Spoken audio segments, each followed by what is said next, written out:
For centuries, we've been taught that the Roman Empire fell in 476 AD, crushed by barbarian invasions and political decay.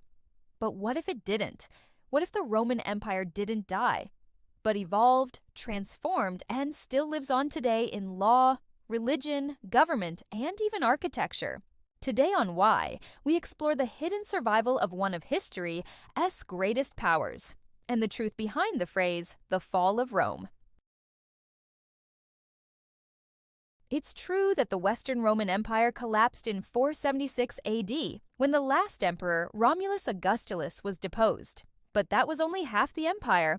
The Eastern Roman Empire, centered in Constantinople, continued for nearly 1,000 more years as the Byzantine Empire. They still called themselves Romans. They used Roman law, language, and customs, and they saw their rule as a continuation of the ancient Roman state. The fall was more of a shift in power, not a full collapse.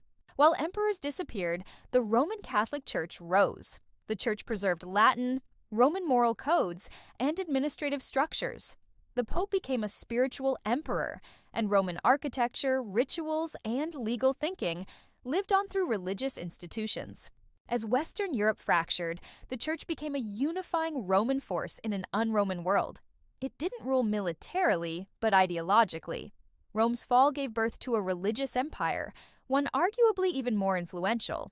In 800 AD, Charlemagne was crowned Emperor of the Romans by the Pope, creating what would be known as the Holy Roman Empire. It lasted, in name at least, until 1806. Even the founding fathers of the United States and architects of the European Union were inspired by Roman ideals: senates, republics, legal codes, and citizenship. In other words, Rome didn't fall. It went viral, spreading its blueprint for empire across the centuries.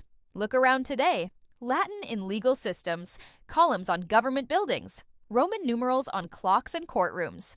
Even the Catholic Church's Latin Mass and the idea of centralized governance come from Roman innovations.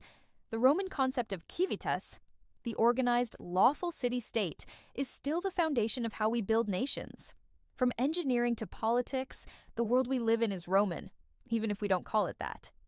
The fall of Rome wasn't the end. It was a transition. What we call collapse was, in reality, transformation.